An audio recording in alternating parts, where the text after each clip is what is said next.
Hola, soy estudiante de Ingeniería de Sistemas Informática de la Universidad Nacional del Santa.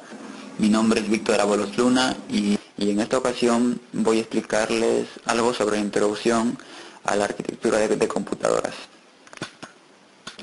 Nosotros en esta ocasión vamos a hablar de la arquitectura de los computadores como un conjunto organizacional y arquitectónico de los componentes que están dentro de un computador. Vamos a hablar acerca de la estructura, el funcionamiento del computador. Cuando hablamos de estructura de un computador, nos estamos refiriendo a la forma en que los componentes se relacionan unos con otros. En el gráfico podemos observar cómo está estructurada un computador. Por ejemplo, dentro del computador encontramos lo que es la unidad central de procesos, que es el CPU, la memoria principal, el sistema de entrada y salida y los sistemas de interconexión. Nosotros encontramos que dentro de la CPU podemos encontrar también componentes, los cuales son los registros, la unidad aritmética lógica, también conocida como ALU, las interconexiones internas del CPU y la unidad de control. Asimismo también, dentro de la unidad de control podemos encontrar lo que es la lógica secuencial, la unidad de control de registros y codificadores y la memoria de control.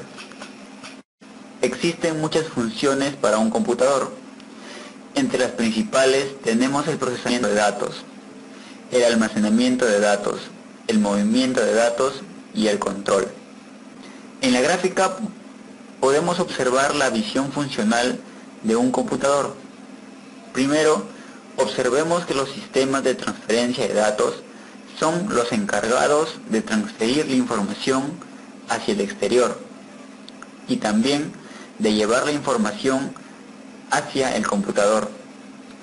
Inicialmente, la unidad de control se encarga de realizar el control de datos que van hacia el procesador, hacia los recursos del almacenamiento o hacia el exterior. Por resolver cálculos lo llevaron al desarrollo de la computadora, mejorando nuestra calidad de vida. Es por ello que ahora veremos lo referente a la evolución de las computadoras. Al inicio tenemos el ábaco, que data del año 500 a.C. Es una máquina que sirve para realizar distintas operaciones aritméticas como sumar, restar, multiplicar, dividir, y fue el primer dispositivo que ayudó al hombre en la resolución de problemas. Seguidamente tenemos a la regla de cálculo, que data del año 1622. Aquí se fabrica un dispositivo que simplificaba la multiplicación y la división. Luego tenemos a la pascalina. La pascalina fue inventada por el matemático francés Blaise Pascal, quien fue el que construyó la primera sumadora mecánica. Se le llamó pascalina y funcionaba como maquinaria a base de engranes y ruedas. Tenemos también la primera gran máquina analógica. La primera gran máquina analógica era una gran máquina electromecánica que utilizaba circuitos eléctricos y partes mecánicas móviles. Además, imitaba el comportamiento de un proceso. Tenemos la primera computadora digital programable que data del año 1834 y además la calculadora digital automática. Además de esto, tenemos la calculadora digital de Harvard. Los cálculos aquí se controlaban por cinta de papel perforada con una serie de interruptores accionados manualmente por paneles de control con conexiones especiales. También tenemos ENIAC, que es la primera calculadora electrónica, que data del año 1945. ENIAC se construyó en Pensilvania con el propósito de calcular tablas de artillería.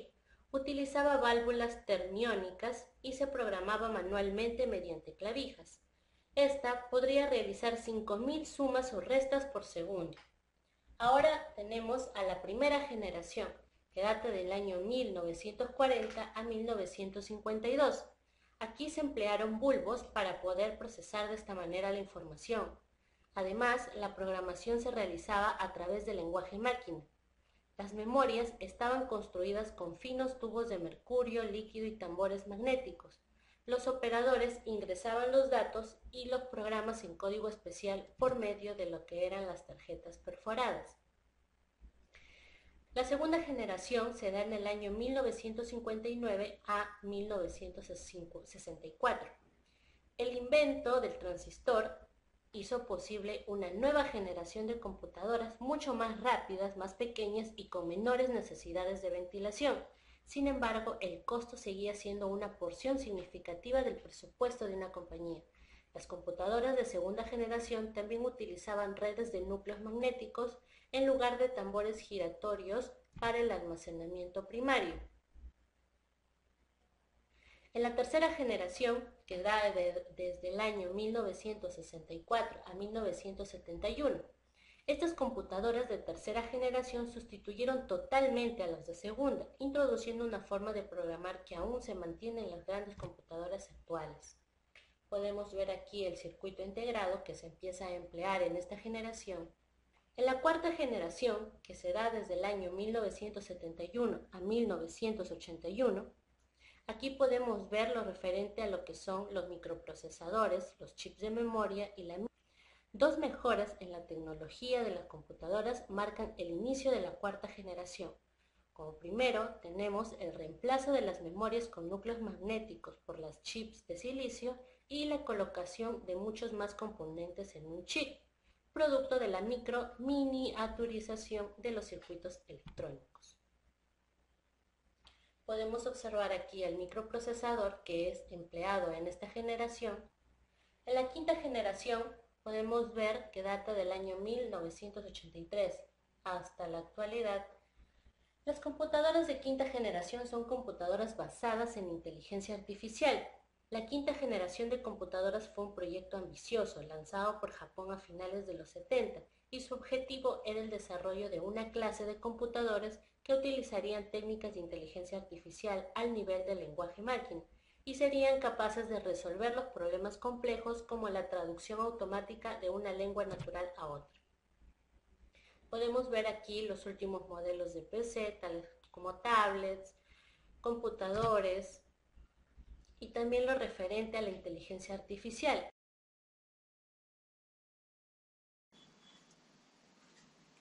Diseño para construir mejores prestaciones. Como vemos en la actualidad, las computadoras han ido creciendo de acuerdo en su capacidad y potencia, pero en sus precios han ido decayendo año tras año. También en la actualidad, las aplicaciones domésticas y de oficina cada vez requieren más potencia, debido a que se hace uso en la actualidad de procesamientos de imágenes, reconocimiento del habla, videoconferencias, aplicaciones multimedia, almacenamiento de ficheros con voz y videos, entre otros. También vemos que los bloques básicos de los computadores de hoy son prácticamente los mismos de los computadores de hace casi 50 años, ya que en la actualidad aún se sigue utilizando la estructura de von Neumann, aunque hay algunas mejoras, pero esta es la base fundamental para el funcionamiento de una computadora, ¿no? También hemos visto que en la actualidad las técnicas para sacar el máximo rendimiento se han vuelto cada vez más sofisticadas. Factores en diseño de mejores prestaciones. Los factores de diseño para mejores prestaciones son la velocidad de microprocesadores, el equilibrio de prestaciones y mejoras en la organización. Para la velocidad de microprocesadores debemos tener en cuenta la predicción de ramificaciones, o sea, precaptar la instrucción adecuadamente. También el análisis de flujo de datos, que viene a ser la dependencia de instrucciones para organización optimizada. Y la ejecución especulativa, que es ejecutar instrucciones antes de que aparezcan en la ejecución de un programa.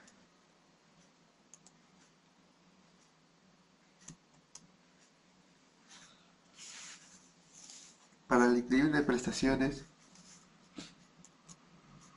Existe una desigualdad de prestaciones entre el microprocesador y memoria principal. Si la memoria no logra mantener las demandas del procesador, este se detiene, ya que el microprocesador y la memoria principal tienen que ir siempre a la par de acuerdo al avance que surge entre ellas. También, los computadores más rápidos demandan periféricos de entrada y salida más rápidos. Posibles soluciones para mejorar prestaciones. Las posibles soluciones serían incrementar ancho de palabra de 64 bits. Como vemos en la actualidad, los computadores utilizan ancho de palabra de 64 bits, como el Core i7, ¿no? También incluir caché u otros esquemas de almacenamiento temporal en la memoria principal. Asimismo, aumentar tamaño y velocidad de caché entre procesadores y memoria principal para reducir la frecuencia de acceso a memoria principal. Y incrementar el ancho de banda usando buses más rápidos. Segmentación del cauce es una técnica general que permite aumentar la utilidad del sistema al que se aplica. Se basa en identificar una serie de pasos en el procedimiento de la tarea que hace en el sistema y vuelve a diseñar de forma que cada una de estas fases se implementan en una etapa que puedan trabajar independientemente de la otra. Uno de los conceptos básicos de la segmentación del cauce es una técnica empleada en el diseño de los procesadores, basada en la división de la ejecución de las instrucciones en etapas. La segmentación del cauce busca mejorar el desempeño usando paralelamente varias etapas de ciclos de instrucciones en el mismo tiempo. Organizar el hardware para poder ejecutar más de las instrucciones en simultáneo. Se puede obtener dos niveles, el nivel de procesador y el nivel de instrucción. Si vemos el nivel del CPU, se obtiene disponiendo de múltiples procesadores ejecutando simultáneamente varias instrucciones. El nivel de instrucción significa poder ejecutar varias instrucciones simultáneamente con un único CPU. Este último tipo de paralelismo se le denomina segmentación. Bueno, dentro de la segmentación del cauce encontramos etapas. Etapas que van de una manera u otra o en un tiempo determinado van a estar en simultáneo y cada uno va a estar trabajando en distintas maneras, pero en un sentido común. Como para entender un poco más acerca de estos eventos, nos vamos a ver un ejemplo de una pastelería.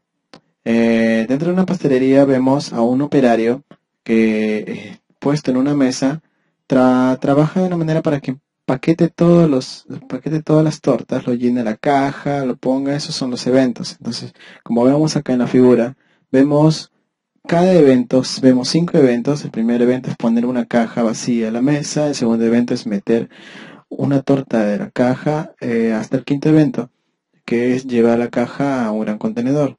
Muy bien. Cada etapa tiene un tiempo determinado, que es de 10 segundos. Si nos ponemos a pensar, para que llegue la caja al lugar final o a la meta, han pasado cerca de 50 segundos. Ahora, si nosotros en vez de poner a un solo operario, ponemos a 5 operarios y en vez de poner una mesa ponemos una faja, nos damos cuenta de que cada uno de ellos tiene su propia forma de trabajar. El primero lo empaqueta, el segundo lo saca a la caja y así sucesivamente hasta llegar a que lo llevan al contenedor. Cada uno tiene un tiempo determinado que es de 10 segundos. El tiempo no cambia ni no varía.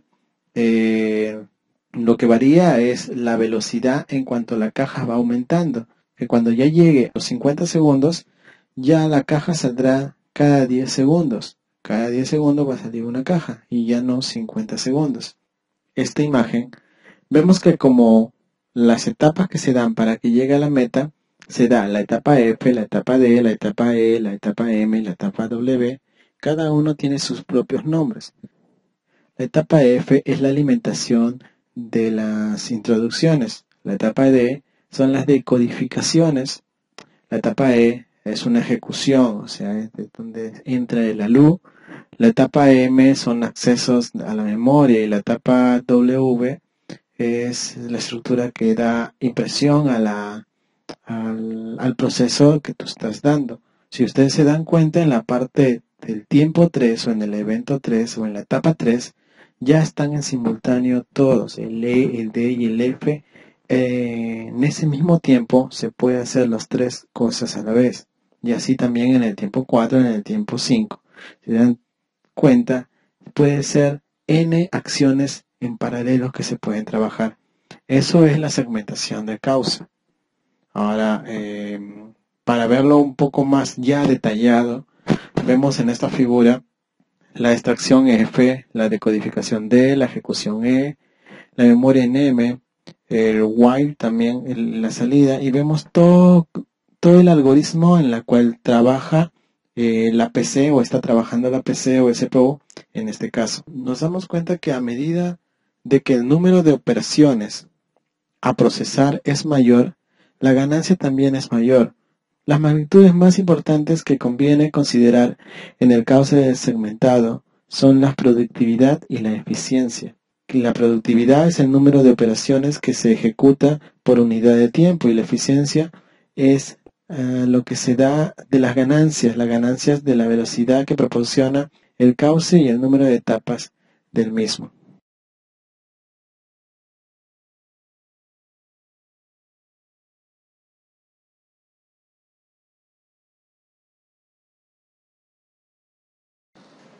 Segmentación de causa. Segmentación de causa es una técnica general que permite aumentar el rendimiento del sistema al que se aplica. Se basa en identificar una serie de pasos en el procesamiento de la tarea que realiza el sistema y rediseñar de esta forma que cada una de esas fases se implemente en una etapa independiente que pueda trabajar paralelamente con las otras. Muy bien, ahora vamos a explicar el funcionamiento de los procesadores segmentados. Como pueden ver, nos han dado una tarea en la cual la hemos dividido en 4 etapas independientes.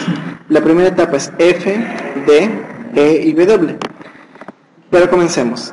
Al llegar a la primera tarea se ejecuta la primera etapa, que sería F1. Luego de terminar el F1, pasamos a la segunda etapa de la primera tarea, sería D1. Pero como son estas etapas independientes, como ya estamos ocupando acá en la etapa D1, entonces la etapa D queda libre. Entonces se pasa a procesar la primera etapa de la segunda tarea, que sería el F2. Luego, al terminar la segunda etapa de la primera tarea, pasamos a la tercera etapa, que sería E1. Como ya tenemos la D y la etapa F libre, podemos pasar acá a la etapa D, que sería la segunda etapa de la segunda tarea. Y como ya tenemos la F libre, podemos acá procesar la primera etapa de la tercera tarea. Luego, acá ya entraríamos a la cuarta etapa de la primera tarea, W1, y tendríamos E, D y F libres. Como tenemos E, D y F, y acá ya hemos procesado el D, pasaríamos a la tercera etapa de la segunda tarea, L2. Como acá ya hemos procesado el F, entonces puede entrar al D, que sería la segunda etapa de la tercera tarea. Y como tenemos el F libre, podemos procesar el F, que sería la primera etapa de la cuarta tarea. En esta quinta instancia ya hemos terminado completamente el procesamiento de la primera tarea. Ahora vamos a la cuarta fase de la segunda tarea, culminando también. También como tenemos el E, D y F libre, pasamos a la tercera etapa de la tercera tarea. Y acá ya estamos procesando la segunda etapa de la cuarta tarea. Acá en la sexta ya hemos terminado de procesar la segunda tarea y estamos procesando la cuarta etapa de la tercera tarea y la tercera etapa de la cuarta tarea. Acá en la séptima instancia ya hemos terminado completamente de procesar las 3 primeras tareas y estamos procesando la cuarta etapa de la cuarta tarea. Y bueno, en la octava ya es el que culminaría. Ese es el funcionamiento de un procesador segmentado.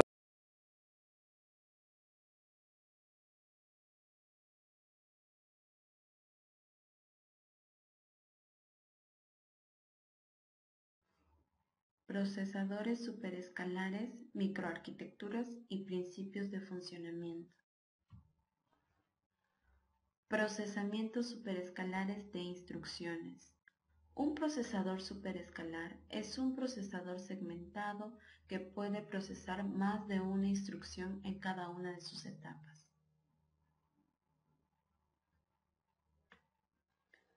En un procesador superescalar, las instrucciones se captan y se codifican en el orden que aparecen en el programa. Sin embargo, el orden en que las instrucciones se ejecutan y el orden en que cambian los registros y la memoria puede no coincidir con el orden de las instrucciones en el código. Las razones para no respetar ese orden se encuentran en la posibilidad de aprovechar de la forma más eficaz posible el paralelismo entre instrucciones y paralelismo disponible en el procesador. Cuando están disponibles la unidad funcional que necesita una instrucción y sus operandos, la instrucción podría empezar a ejecutarse. Por tanto, en un procesador superescalar, las instrucciones podrían emitirse ordenadamente o desordenadamente, según se respete o no el orden de captación o de codificación de las instrucciones. A continuación, unas pequeñas imágenes sobre la emisión ordenada y la emisión desordenada. Predecodificación. Se añaden una serie de bits a la instrucción que permiten acelerar su decodificación completa en la etapa o etapas posteriores de decodificación. Obsérvese que esto obliga a aumentar el ancho de banda necesario hacia la caché de instrucciones de nivel 1. Este aumento también está multiplicado por el número de instrucciones por ciclo que esta etapa sea capaz de extraer de la caché de nivel 2. Decodificación. La etapa de decodificación se encarga de establecer la operación requerida por la instrucción, así como de identificar los operandos necesarios. Las instrucciones se van alimentando en orden, desde el buffer de instrucciones donde las deja la etapa de extracción y también en orden se van poniendo en la ventana de instrucciones. Emisión de instrucciones. La etapa de emisión se encarga de determinar qué instrucciones pueden emitirse al disponer de sus operandos y existir unidades funcionales libres para su ejecución. Las políticas de emisión se denominan así al protocolo utilizado para emitir instrucciones. Pueden ser alineadas, no alineadas, ordenadas y no ordenadas. Los tipos de emisión según el alineamiento. La alineada. Si no pueden introducirse nuevas instrucciones en la ventana de instrucciones hasta que ésta no esté totalmente vacía, es decir, hasta que no se hayan emitido todas las instrucciones que en un ciclo anterior se introdujeron a la ventana de instrucciones. No alineada. En la emisión no alineada, mientras que existe espacio en la ventana, se pueden ir introduciendo instrucciones para ser emitidas. Unas pequeñas imágenes demostrando la emisión alineada y la emisión no alineada, ambas ordenadas. Los tipos de emisión según el orden. La emisión ordenada se respeta el orden en el que las instrucciones se han ido introduciendo en la ventana de instrucciones. Este orden es el mismo en que las instrucciones se han ido decodificando y coincide con el orden de las instrucciones en el programa. De esta forma, si una instrucción incluida en la ventana de instrucciones no puede emitirse, las instrucciones que siguen tampoco podrán emitirse, aunque tengan sus operandos y la unidad que necesiten esté disponible. Por tanto, en el caso de la emisión ordenada existe bloqueo entre instrucciones. Si las instrucciones que aparecen primero en el orden de programa no pueden emitirse, bloquean la instrucción de las instrucciones que las siguen. En el caso de la emisión desordenada, no existe bloqueo, ya que pueden emitirse todas las instrucciones que dispongan de sus operandos y de la correspondiente unidad funcional donde se ejecutarán. Como podemos ver, dos imágenes donde demuestran la emisión ordenada y la emisión desordenada respectivamente. Procesadores superescalares. Procesamiento de las instrucciones de salto. Detección de la instrucción de salto. Cuanto antes se detecte que una instrucción es de salto, antes puede empezarse a procesar como tal. Existen tres tipos de instrucciones: la detección paralela, detección anticipada y detección integrada en la captación. Detección paralela. Hay una etapa específica para detectar instrucciones de salto que opera en paralelo con una etapa común de decodificación. Esta alternativa se utiliza en los procesadores alfa. Detección anticipada. Además de utilizarse la decodificación paralela, se analizan las últimas líneas de la cola de instrucciones captadas antes que pasen a la unidad de decodificación. El PowerPC 603 usa esta estrategia. Detección integrada en la captación. En el momento de que se captan las instrucciones, se detecta si la instrucción es de salto o no. Para eso se pueden utilizar los bits de predecodificación. Esta opción se utiliza, por ejemplo, en el PowerPC 640. Gestión de salto condicionales no resueltos. Si en el momento en que la instrucción de salto evalúa la condición de salto, esta no se ha terminado de evaluar todavía, se dice que el salto o la condición de salto no se han resuelto. Para resolver este problema, los procesadores superescalares suelen utilizar el procesamiento especulativo de salto. Acceso de las instrucciones del destino de salto. Hay que implementar procedimientos que permitan el acceso más rápido posible a la secuencia de instrucciones a que se produce el salto, una vez resuelta la condición de salto. Alternativas para la gestión de saltos. Cuando se ha detectado una instrucción de salto y se ha determinado la dirección de destino, se debe conocer si se verifica la condición de salto para empezar a captar lo más pronto posible las instrucciones desde la dirección de destino del salto. Si finalmente hay que realizar el salto y evitar que se introduzcan en el cauce instrucciones que no deben procesarse. En los procesadores superescalares existen varias posibilidades para gestionar los saltos condicionales no resueltos, para minimizar la penalización derivada del posible retardo en la evaluación de la condición de salto. Alternativas para la gestión de saltos condicionales no resueltos en procesadores superescalares. Gestión de saltos condicionados no resueltos. La condición de salto no se ha terminado de evaluar. Bloqueo del procesamiento de salto. Se bloquea la instrucción de salto hasta que la condición esté disponible. El procesamiento especulativo de los saltos. La ejecución prosigue por el camino más probable. Se especula sobre las instrucciones que se ejecutarán. Si se ha errado en la predicción, hay que recuperar el camino correcto, típica en los procesadores superescalares actuales. Múltiples caminos. Se ejecutan los caminos posibles después de un salto, hasta que la condición de salto se evalúa. En ese momento se cancela el camino incorrecto. Alternativas para la predicción de salto. En la predicción de saltos, el comportamiento de una instrucción de salto condicional presenta cierta regularidad y por tanto puede predecirse con una tasa de acierto suficientemente elevada. Alternativas de predicción fija. Salto no tomado.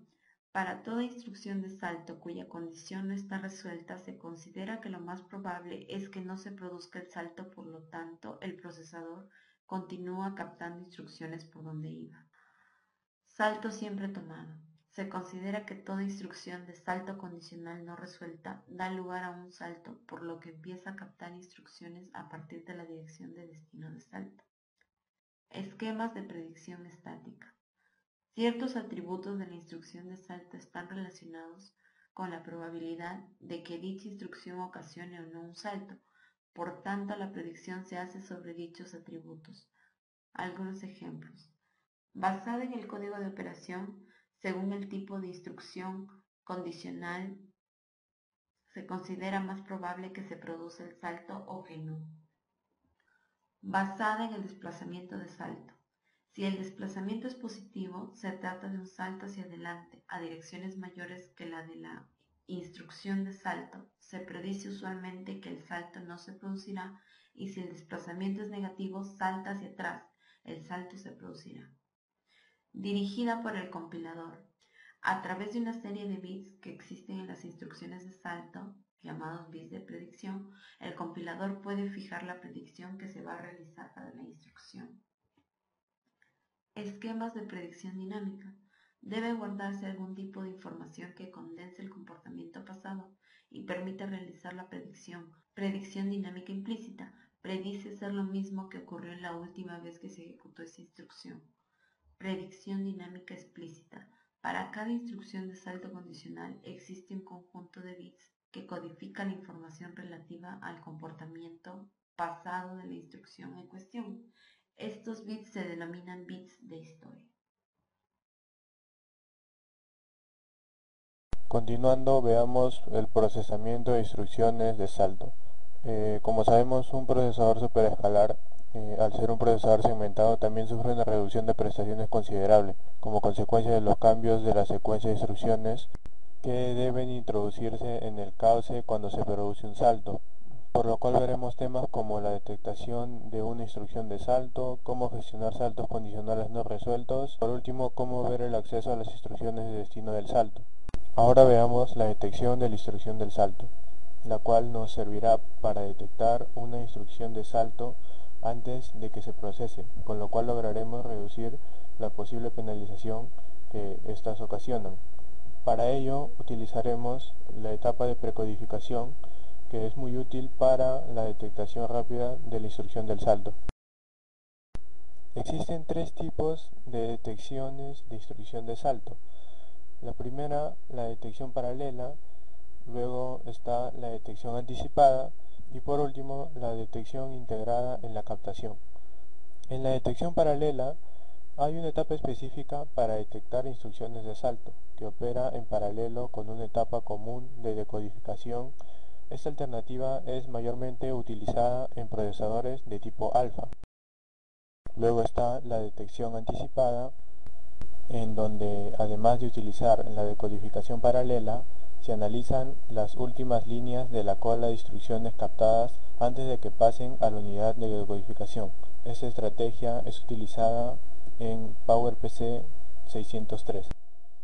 Por último está la detección integrada en la captación, en donde en el momento que se captan las instrucciones se detecta si la instrucción es de salto o no. Para eso se pueden utilizar los bits de predecodificación. Esta opción se utiliza, por ejemplo, en el PowerPC 640. Ahora veamos las alternativas para la gestión de saltos condicionales. Debemos tener en cuenta que hay que implementar procedimientos que permitan el acceso a la secuencia de instrucciones a la que se produce el salto, una vez que se resuelva la condición de salto. Para ello debemos tener en cuenta, primero, que se ha detectado una instrucción de salto y se ha determinado la dirección del destino.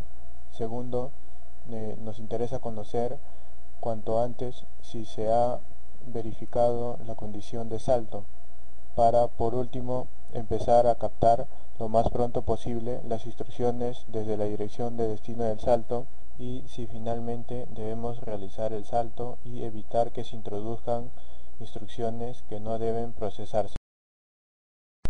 Entonces se nos presentan tres alternativas para la gestión de saltos condicionales no resueltos en procesadores superescalares. Primero, el bloqueo del procesamiento del salto, en el cual se bloquea la instrucción de salto que contenga la condición que esté disponible. Segundo, el procesamiento especulativo de los saltos, en donde la ejecución prosigue por el camino más probable, y si se ha errado en la predicción, hay que recuperar el camino más idóneo. Por último, múltiples caminos, en donde se ejecutan los dos caminos posibles después de un salto hasta que la condición de salto se evalúe. En ese momento se cancela el camino incorrecto. Ahora veamos las alternativas para la predicción de saltos. Estas están basadas en la idea en que el comportamiento de una instrucción de salto condicional presenta una cierta regularidad, por lo tanto puede predecirse una tasa de aciertos elevada. Entonces, ¿cómo es que se clasifican las alternativas para la predicción de saltos? Tenemos la predicción fija y la predicción verdadera. En la predicción fija siempre se toma la misma decisión. Entonces tenemos dos alternativas posibles para los esquemas de predicción fija. Los saltos siempre no tomados. Para toda instrucción de salto cuya condición no esté resuelta, se considera que lo más probable es que no se produzca. Y los saltos siempre tomados. Se considera que toda instrucción de salto condicional no resuelta da lugar a un salto, por lo que se empieza a captar instrucciones a partir de la dirección de destino del salto. Por otro lado, están los esquemas de predicción verdadera, los cuales se clasifican en esquemas de predicción estática y esquemas de predicción dinámica. Los esquemas de predicción estática se basan en ciertos atributos que están relacionados con la probabilidad de que dicha instrucción ocasione o no un salto. Estas se clasifican en predicción basada en el código de operación, predicción basada en el desplazamiento del salto y predicción dirigida por el compilador. Por último está el esquema de predicción dinámica, en donde en cada ejecución de un programa se pretende utilizar el comportamiento observado, ya sea del salto o del no salto, de cada instrucción de salto condicional, y se clasifica en predicción dinámica implícita y predicción dinámica explícita. Hoy voy a hablar sobre el tema de procesamiento superescalar de instrucciones, acerca de lo que son sus etapas. Tiene 3 etapas: un procesador superescalar, un procesador segmentado, cuyas etapas han sido diseñadas para ejecutar más de una instrucción. Entre las etapas tenemos la etapa de captación de instrucciones, etapa de ejecución y la etapa de escritura. La primera etapa, que es la etapa de captación de instrucciones, bueno, esa etapa es la que es capaz de leer varias instrucciones por ciclo desde el nivel del caché más elevado. O sea, las instrucciones pasan en el orden que se han captado a una cola donde se introducen ordenadamente a una capa de decodificación, tantas como dicha etapa sea capaz de decodificar por ciclo. Las instrucciones decodificadas Estas instrucciones decodificadas deben esperar que esté disponible tanto los operandos que necesiten como las unidades funcionales que implementan las operaciones que codifican. Por eso se almacenan una serie de estructuras o en ventanas de instrucciones. La etapa de ejecución es la etapa que implementa a través de distintas unidades funcionales que se realizan las operaciones. La etapa de ejecución es la etapa en donde se implementa a través de distintas unidades funcionales que se realizan las operaciones. El número de unidades de procesamientos de que disponga el procesador superescalar determina el número máximo de instrucciones que puede ejecutar al mismo tiempo. La etapa de escritura es la que almacena los resultados en el banco de registro del procesador. En cuanto a la ejecución de una instrucción, esto se refiere a que la instrucción está en su etapa de ejecución. Y cuando decimos procesamiento de instrucción, nos quiere decir que indica que la instrucción está en alguna de las etapas de cauce. O sea, cuando decimos que una instrucción ha terminado de ejecutarse, se alude que ha terminado su etapa de ejecución. Y cuando decimos que una instrucción ha salido, o sea, ha finalizado, ha terminado procesadores. Un procesador superescalar puede emitir la instrucción ordenada o desordenada según se respete su orden de captación y de codificación.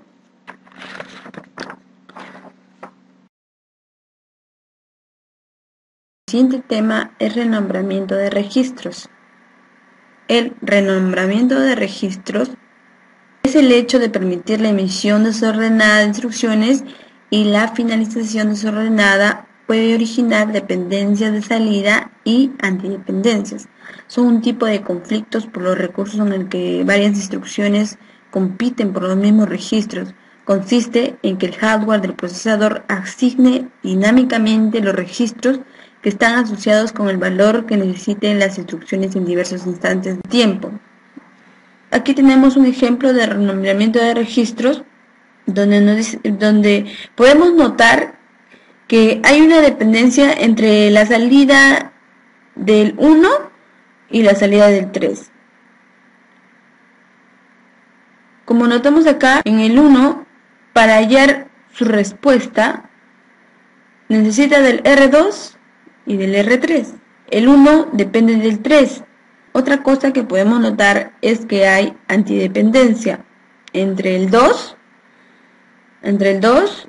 y el 3. Para hallar un resultado del R2 se necesita el R2 más un número. Y en cambio, para el R3 se necesita el R3 más un 1. O sea, no es necesario o no depende del 2 para poder hallar su resultado.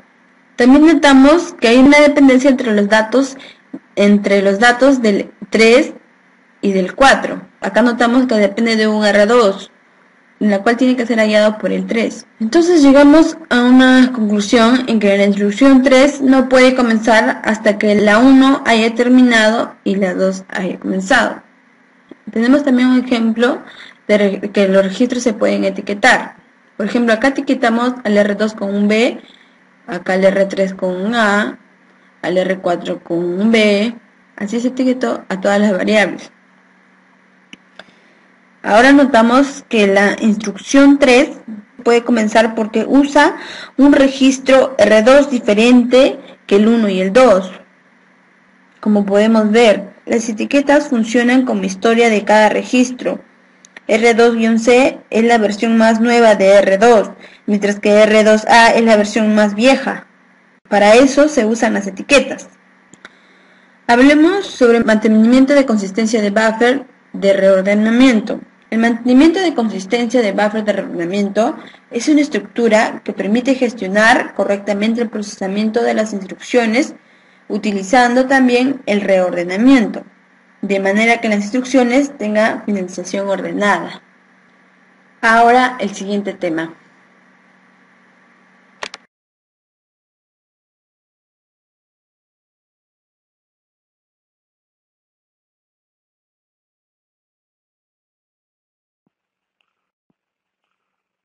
Bueno, a continuación tocaremos el tema de procesadores vectoriales. Pero antes de entrar al tema en sí, comenzaremos con algunas definiciones previas. Vector. Se llama vector a una secuencia de datos escalares del mismo tipo almacenados en memoria.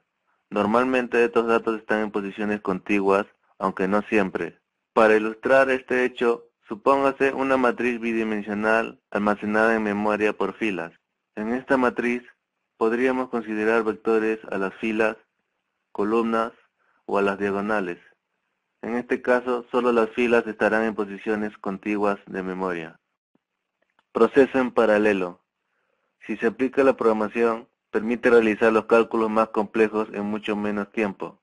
Como un ejemplo sencillo, es lo que hace tu cerebro cuando escucha la radio al mismo tiempo que conduce el automóvil y bebe una lata. Es decir, que realiza varias tareas al mismo tiempo. Procesador vectorial. Es un conjunto de recursos para efectuar operaciones sobre vectores.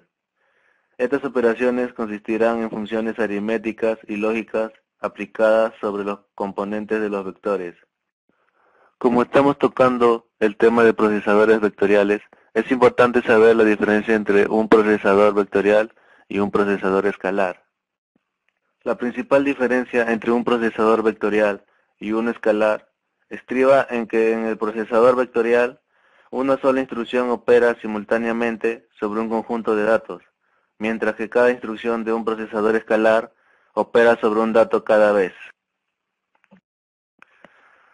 Introducción. En el camino hacia los multiprocesadores y multicomputadores, nos encontramos con los procesadores vectoriales, que son una forma también de procesamiento paralelo. Normalmente el cálculo científico y matemático precisa de la realización de un número elevado de operaciones en muy poco tiempo. La mayoría de los problemas físicos y matemáticos se pueden expresar fácilmente mediante la utilización de matrices y vectores. Aparte de que esto supone una posible claridad en el lenguaje, va a permitir explotar al máximo un tipo de arquitectura específica para este tipo de datos. Y esa es la de los procesadores vectoriales. Si hablamos de procesadores vectoriales, debemos hablar del paralelismo.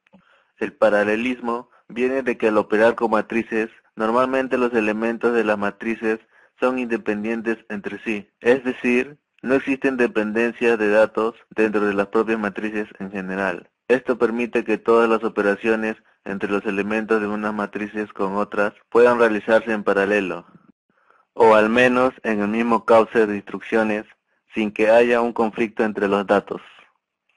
Otra ventaja de operar con matrices es que va a permitir replicar las unidades de cálculo, sin necesidad de replicar las unidades de control. Se tendría en este caso una especie de multiprocesador sin necesidad de tener que replicar tanto la unidad de control como la de cálculo. Eso sí, el número de tareas que un sistema de este tipo podría abordar son limitadas. Los procesadores vectoriales se caracterizan porque van a ofrecer una serie de operaciones de alto nivel que operan sobre vectores, es decir, matrices lineales de números.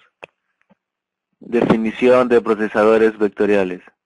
Un procesador vectorial es un diseño de CPU capaz de ejecutar operaciones matemáticas sobre múltiples datos de forma simultánea, en contraste con los procesadores escalares capaces de manejar solo un dato cada vez.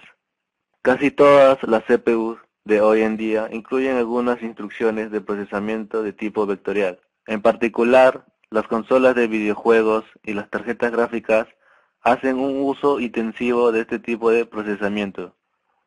El procesamiento vectorial.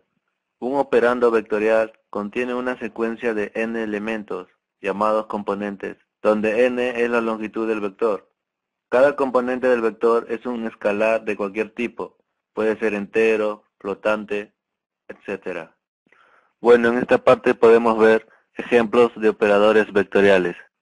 En el primer ejemplo podemos ver la máxima componente, podemos ver su operación y su tipo, en este caso de reducción unitaria. El otro ejemplo es el módulo, también podemos ver su operación y vemos que su tipo también es de reducción unitaria. También tenemos raíz cuadrada vectorial, la suma de componentes y la suma de vectores, cada uno con su operación. Las instrucciones vectoriales. Una instrucción vectorial es equivalente a la ejecución de un bucle completo de instrucciones ordinarias, donde cada iteración trabaja sobre cada uno de los componentes del vector. Las operaciones vectoriales tienen algunas ventajas sobre los escalares, como por ejemplo en las operaciones vectoriales, cada resultado es independiente de los anteriores. Esto quiere decir que permite efectuar los cálculos en un procesador segmentado sin que existan conflictos por dependencia de datos. Una simple instrucción vectorial sustituye a muchas escalares. Por ello, el cuello de botella producido por la lectura de esa instrucción es pequeño, comparado con el que produciría el conjunto de instrucciones escalares. Otra ventaja es que las instrucciones vectoriales que precisan acceder a memoria lo hacen con un patrón de acceso fijo. Esto facilitará su lectura paralela mediante una memoria entrelazada. En cualquier caso, si no se dispusiera de memorias entrelazadas, las posiciones de memoria adyacentes se cargarán en caché con el consiguiente ahorro de tiempo. Si se utiliza una instrucción vectorial, evitaremos el riesgo del control del salto de bucle, que se produciría si procesáramos las instrucciones escalares equivalente en un procesador segmentado. Por estas razones, las operaciones vectoriales pueden hacerse más rápidas que una secuencia de operaciones escalares sobre el mismo número de elementos de datos. Compiladores para procesadores vectoriales. Un compilador con vectorización analiza si las instrucciones situadas dentro de los bucles pueden ser ejecutadas en paralelo y de esta manera genera código con instrucciones vectoriales.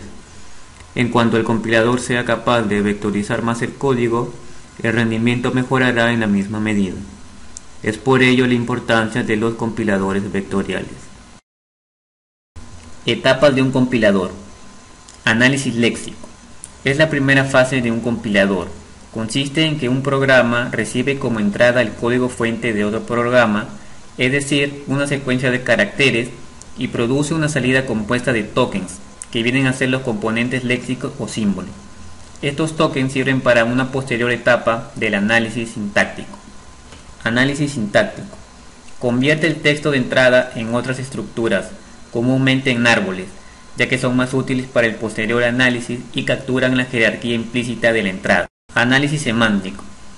La fase de análisis semántico revisa el programa fuente para tratar de encontrar errores semánticos y reúne la información sobre los tipos para la fase posterior de generación de código.